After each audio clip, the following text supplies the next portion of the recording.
आपको भी अपनी कमर से लेके एड़ी तक का दर्द होता है पैर में, या फिर पैर में झंझनाहट महसूस होती है? इसके अलावा यदि आप ज़्यादा देर तक खड़े रहते हैं तो भी आपको जो मसल्स हैं वहाँ पे स्ट्रेच होता है। एक ऐसी नर्व जो आपको कमर से लेके एड़ी तक बहुत ज़्यादा परेशान करती है, जिसकी वजह से आप उठ नहीं पाते हैं, ईज़िली बैठ नहीं पाते हैं और इसके अलावा ज़्यादा देर तक खड़े भी नहीं हो पाते हैं। यदि ऐसा है तो आपको साइटिका का दर्द है, और साइटिका के दर्द से राहत दिलाने के लिए आज का जो वीडियो है वो है। आज मैं कुछ एक्सरसाइज और आसन आपको बताऊंगी, स्ट्रेचिंग आपको बताऊंगी, जिनको करने से आपको बहुत जल्दी आपके साइटिका दर्द में आराम मिलेगा। तो शुरू करते हैं आज का सेशन। तो साइटिका के दर्द से राहत पाने के लिए जो एक पहली एक्सरसाइज मैं आपको बता रही हूँ वो खड़े होकर आपने करनी है। इस तरह से आप एक योगा ब्लॉक ले लीजिए या फिर कोई भी ऐसी चीज़ जिसके ऊपर इतना ही ऊंचा रहे जिसके ऊपर आप अपना पैर रख सके। तो करना कैसे है, इस तरह से अपने ब्लॉक को नीचे रखेंगे और अपने फुट से यानी 1 फुट का डिस्टेंस लेके आपने ब्लॉक को आगे रखना है। फिर उसके बाद जो पीछे वाला पैर है, लेफ़्ट लेग है, वो पीछे रहेगा ब्लॉक के सेंटर में, और जो आगे वाला पैर है उसके उंगलियों को इस तरह से, सिर्फ उंगलियों को आप देख रहे हैं, उंगलियों को मैंने ब्लॉक के ऊपर रखा है। इस तरह से आपने रखना है। और जो पीछे वाला पैर है, ये आपको अनकंफर्टेबल हो रहा है यहाँ पे बैलेंस बनाने में, तो आप इसको हल्का सा पीछे भी कर सकते हैं, लेकिन ध्यान रहे कि पैर के घुटने आपके इसमें सीधे हो। यदि पैर सीधा रहेगा तभी जाकर आपको अच्छा स्ट्रेच आएगा। तो सबसे पहले क्या करना है, इस तरह से कमर पर हाथ रखिए, लंबी गहरी सांस लीजिए और सांस को बाहर छोड़ते हुए धीरे धीरे आगे की तरफ झुकना शुरू करेंगे। जैसे जैसे आप आगे झुकेंगे तो जो पैर आगे है उसके काफ मसल्स पे, थाई मसल्स पे और लोअर बैक पे स्ट्रेच आएगा, जो कि साइटिका नर्व के लिए बहुत ज़्यादा ज़रूरी है। ब्लड सर्कुलेशन अच्छा होगा तब जाकर ही आपका जो नर्व पेन है वो ख़त्म होना शुरू हो जाएगा, और इसके अलावा अच्छे से स्ट्रेच आपके लेग मसल्स को मिलेगा। यहाँ पर आपने होल्ड करना है। नी पे यदि प्रेशर आए तो आप हल्का सा पीछे वाले घुटने को बेंड कर सकते हैं और आगे वाले पैर को सीधा रखिए। तकरीबन 10 सेकंड आपने यहाँ पर होल्ड करना है। धीरे धीरे आप होल्डिंग बढ़ा भी सकते हैं, लेकिन शुरुआत में 10 सेकंड से ही शुरू करें। अब धीरे धीरे सांस भरते हुए ऊपर आना है एंड रिलीज, देन रिलैक्स। अब चेंज करेंगे लेग को। जो हमने राइट साइड किया है वही चीज़ें हमें लेफ़्ट साइड यानी लेफ़्ट लेग से भी रिपीट करनी है। तो लेफ़्ट लेग को यानी लेफ़्ट फुट को आगे वाले भाग के, पैर के आगे वाले भाग को यानी पैर की उंगलियां और उसके अलावा थोड़ा सा और भाग आगे रखें, जिससे कि बैलेंस बने। आप सामने देखेंगे इस तरह से, बॉडी को ऐसा टेढ़ा नहीं रखेंगे। घुटने में दर्द है तो हल्का सा नी को बेंड कर सकते हैं आगे झुकते टाइम, इस तरह से। तो सांस भरेंगे और सांस छोड़ते हुए फिर से धीरे धीरे आगे की तरफ जाना शुरू करेंगे। Very good. अगर आपको लगता है इतने में ही स्ट्रेच आ रहा है तो आप यहीं पर होल्ड करिए।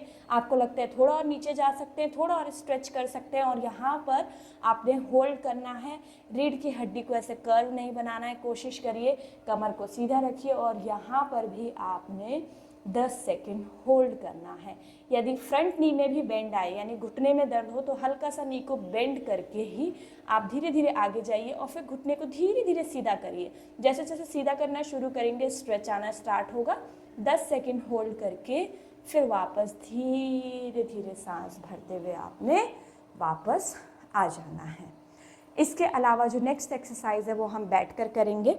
तो इसके लिए हम अपने मैट पर बैठ जाएंगे। बैठने के बाद आपने दोनों पैरों के बीच में ऐसे कंधे के समानांतर का गैप करना है। दोनों हाथ इस तरह से अपने पीछे रखेंगे यानी बटक्स के साइड में हल्का सा पीछे। उंगलियां जो हैं वो आपके हिप्स की तरफ रहेगी। और यहाँ से आपने क्या करना है, दोनों घुटने राइट साइड लेके जाएंगे इस तरह से, और लेफ्ट साइड देखिए। जब आप राइट साइड दोनों घुटने लेके जाएंगे तो जो लेफ्ट नी है वो आपका राइट फुट पे टच होना चाहिए, ये कोशिश आपने करनी है।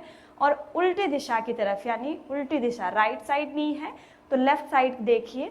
तो इससे जो आपका लेफ्ट लेग है वहाँ स्ट्रेच आना शुरू हो जाएगा। राइट लेग तो इजीली नीचे जाएगा पर लेफ्ट लेग स्ट्रेच होना शुरू होगा। कब? जब आप लेफ्ट नी को राइट फुट के ऊपर रखेंगे। तो इस तरह से आपने यहाँ पर होल्ड करना है 10 सेकेंड और फिर धीरे से सांस भरते हुए फिर सांस छोड़ते हुए इस तरह से आपने राइट नी को लेफ्ट फुट के ऊपर रख के राइट साइड देखना है।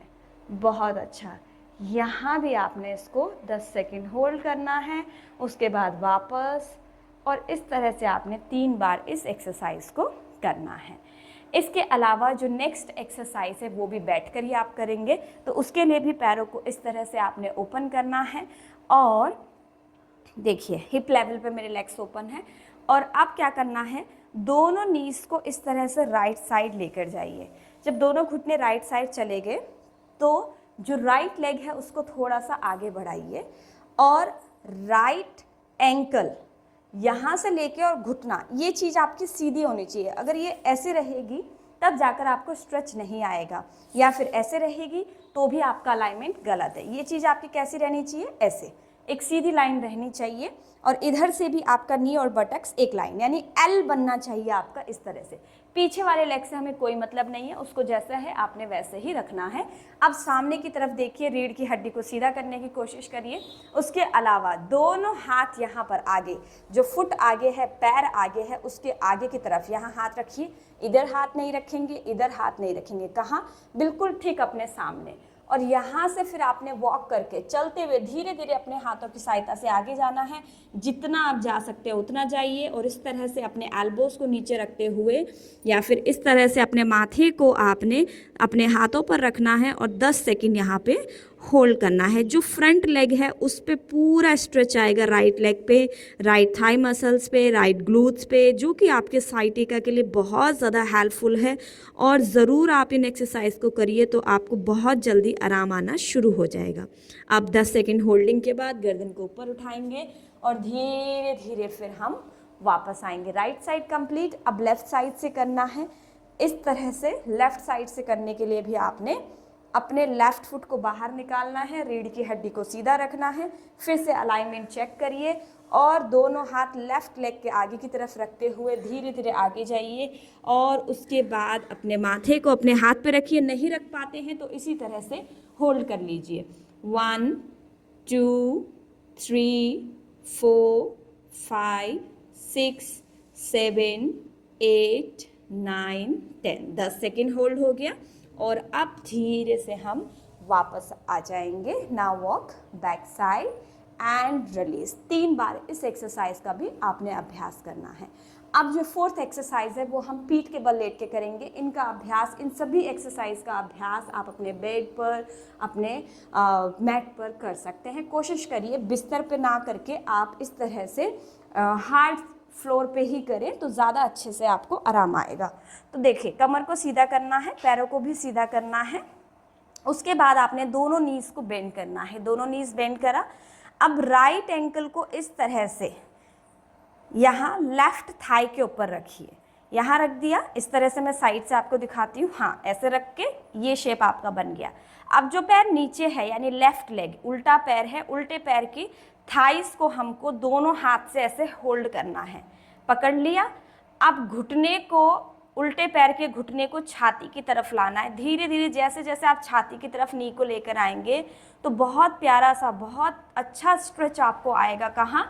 आपके राइट लेग पे। यदि लेफ्ट नी को लाएंगे तो राइट साइड पूरा स्ट्रेच आएगा, और जितना आप सहन कर पाते हैं उतना करके आप होल्ड करेंगे 10 से 20 सेकंड के लिए। रीढ़ की हड्डी को सीधा रखिए, लोअर बैक को ज़मीन पर रखिए, कंधे को बिल्कुल रिलैक्स रखते हुए नॉर्मल ब्रीदिंग। जब भी होल्ड करते हैं नॉर्मल ब्रीदिंग।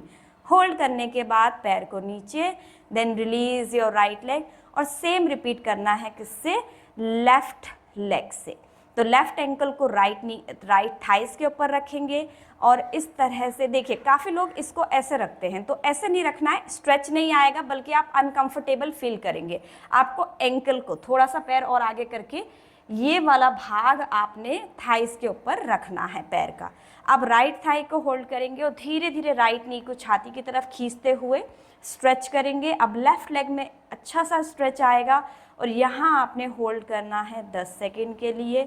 शुरू में होल्डिंग कम ही रखिए, और धीरे धीरे करके फिर होल्डिंग बढ़ाइए, और तकरीबन 30 सेकेंड से 1 मिनट तक लेकर जाइए, तो आपको डेफिनेटली आराम मिलेगा। उसके बाद धीरे से पैर को नीचे रखना है, फिर रिलीज एंड रिलैक्स। इसका भी अभ्यास आपने 3 बार करना है। तो इस तरह से मैंने साइटिका से रिलीफ पाने के लिए आज आपको एक्सरसाइज बताई है। इनका आप रेगुलर बेसिस पे अभ्यास करिए, खाली पेट इनका अभ्यास करिए और होल्डिंग को धीरे धीरे करके बढ़ाइए।